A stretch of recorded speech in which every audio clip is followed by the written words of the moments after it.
So yan mga kapishi, bubunsod na nila ngayon. Medyo kaunti naman tao ngayon kasi tanghali. Init na din. Grabe kawawa yung aming dagat dito pag malakas ang alon. Tsaka magkabagat talagang buwal ang mga basura at ang mga alon. Magbubunsod na tayo dahil lautan na naman.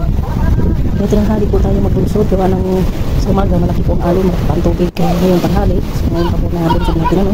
So medyo palit na po ang tubig. Yun, malapit na.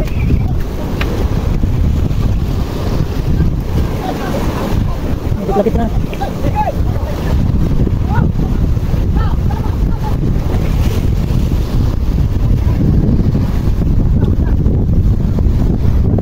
Abot, pwede.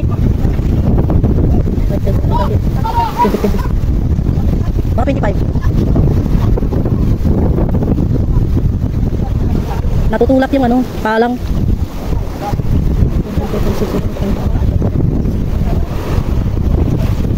nga. Abot na 25. Wala ano? Spray ng hangin, dala ng habagat. Kaya maghabagat ako dito sa amin. Ay naku, napakadaming basura. At ang mga kung ano ang ano dyan sa ilog ay talagang dito lamang sa amin. Baybayin.